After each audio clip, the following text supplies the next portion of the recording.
Personajes de carne y sabueso.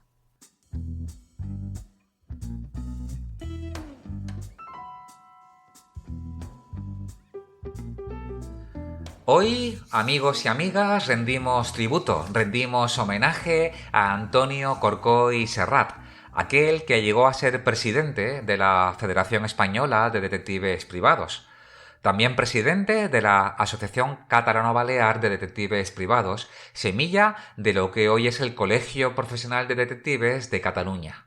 Aquel que prefería las enseñanzas de Hércules Poirot, de Agatha Christie, más que de las de Holmes. Aquel que pensaba que no existían casos sencillos ni difíciles, ya que dependía del planteamiento que hiciera el investigador para el éxito en la solución. Pensaba que cuando se acude a un investigador es porque el cliente no ha encontrado la solución por su cuenta y se busca la intervención del profesional. Aquel que tiene el honor de haber sido tocado con la varita mágica y ser llamado maestro de detectives. Para iniciar nuestra historia, nos retrotraemos al 1 de enero de 1927 en Barcelona. Es cuando nace nuestro protagonista. Sabemos que finalizó sus estudios de bachillerato y que se especializó en contabilidad. A nivel personal, se casaría con María José Jusmet y no tendrían hijos. En el año 1962 se incorpora en la agencia de informes comerciales Informaciones Corliz. ¿Cuántos y cuántos detectives en el mundo han iniciado su actividad realizando informes comerciales y mercantiles? Es en el año 1964 cuando se convierte en investigador privado con el número de licencia 28 y el despacho de detectives IPE, siglas de Investigación Privada Española. Como símbolo, la forma de un ojo, similar al que utilizaría Pinkerton. Primero en el número 24 de Vía Laietana y a partir del año 1974 en Rambla de Cataluña, número 3 de Barcelona. Con un nuevo concepto de investigación, alta investigación privada. Llegó a tener en plantilla a 5 auxiliares, además de administración, un responsable de archivo de datos y una red de colaboradores por toda Cataluña. Sus clientes estaban principalmente en esta comunidad y concretamente en Barcelona. Su tipo de cliente, un nivel social medio o alto. Realizaba toda clase de investigaciones: infidelidad de ejecutivos, espionaje industrial, malversación de fondos, ocultación de solvencias, desaparición de personas, infidelidad conyugal y temas laborales. Si bien este último no llegaba al 20% de su facturación. Cuando le preguntaban si prefería tener como clientes a empresarios o a cónyuges, respondía que los empresarios eran muy concretos y los asuntos que le encargaban en la gran mayoría de las ocasiones eran interesantes de investigar, si bien lo que realmente le encantaba era encargarse de asuntos de parejas y familiares. Para ello, disponía de un despacho con un amplio archivo. En el siglo XXI no es difícil conseguir información sobre un particular o una empresa en la red, pero hace más de 50 años el modo de disponer de nombres, direcciones y datos era a través de libros, publicaciones como anuarios, directorios, guías. Es ahí donde se podía encontrar un domicilio, un dato o un nombre que podía servir de pista para iniciar una investigación. Como dato curioso, cuando le preguntaban por la calidad técnica que aportaba el detective hispano, él decía que la decisión espontánea y sagacidad, entre otras cosas, si bien les faltaba la constancia.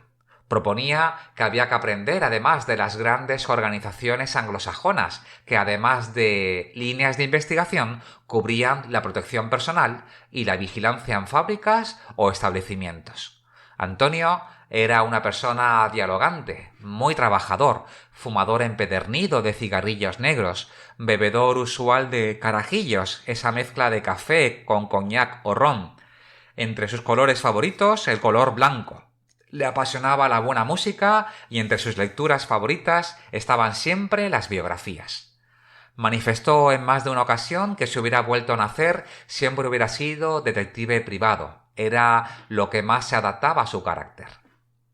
Siempre que le preguntaban por la cualidad profesional más destacable en un detective, él siempre decía que lo más importante era la honestidad y la peor de todas era el error de contar a amigos y familiares los asuntos en los que se intervenía.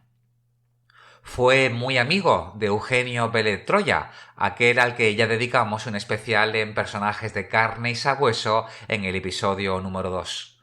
Entre varias de sus entrevistas, una de ellas fue el 10 de junio de 1983, en el conocido programa La Clave, dirigido y presentado por José Luis Balbín. Fue todo un referente por su filosofía de colectivo. No por ende, estuvo al frente de la idea de crear un nuevo colectivo con una filosofía distinta de la Asociación Nacional de Detectives. Fue por ello el primer presidente de la Asociación Profesional de Detectives Privados de Cataluña y Baleares, que se constituyó el 20 de diciembre de 1978 junto a otros dos grandes de la profesión, Hugo San Martín y José María Vilamayó. Ese mismo año se crearía también la Federación Española de Detectives Privados, de la que también sería presidente junto a otro referente de los detectives, Jesús Gallo de la Hera. Con motivo de la orden ministerial del 20 de enero de 1981, a mediados de febrero de 1981, varios detectives privados se reunieron en Barcelona. Con motivo de esa reunión, el periódico La Vanguardia aprovechó para hacer una pequeña entrevista a Antonio Corcoy que por su interés vamos a reproducir.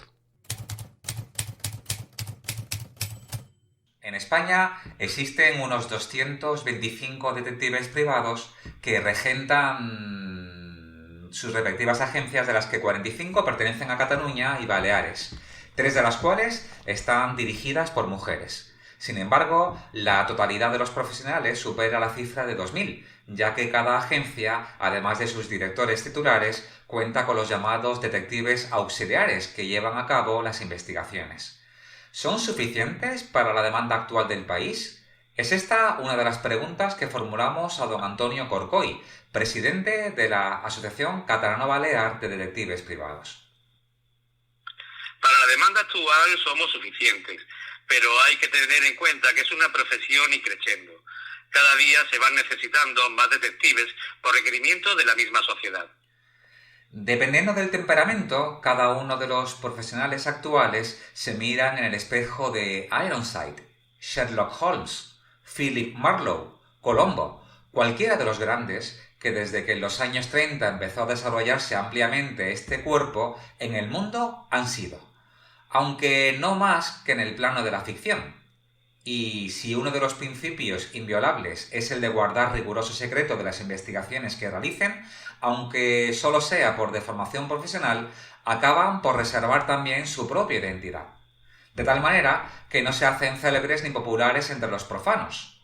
Los más antiguos, que por lo joven de la profesión aún viven, asistieron a una resistencia bastante fuerte por parte de la policía, que veía en los detectives privados unos posibles competidores a los que no estaban acostumbrados. Pero las cosas han cambiado mucho. Efectivamente, hoy nos aceptan con simpatía. Nosotros hemos ido haciendo méritos y no solo nos aceptan, sino que incluso colaboran tanto la policía como con la Guardia Civil en las zonas rurales. La cantidad de trabajo y el número de clientes que tienen es para ellos el termómetro del éxito, y aunque no cobren en dólares, trabajan con holgura económica y medios favorables. ¿La propina como soborno resulta tan útil como en las películas nos enseñan? Es un recurso raramente utilizado. La mejor arma es la simpatía. Una simple invitación a café puede resultar utilísima. La mejor técnica consiste en ser buen observador. Hay que escuchar más que hablar y cuando esto se haga será en el momento justo y preciso para el objetivo de nuestra investigación. ¿Cuál es la diferencia entre un detective y un espía? Es la misma que entre un policía y un delincuente. El espía comete un delito. Legalmente no podemos investigar sobre un partido político por demanda de otro partido. Si se descubre una actividad de espionaje, se sanciona al detective e incluso se le llega a retirar la licencia.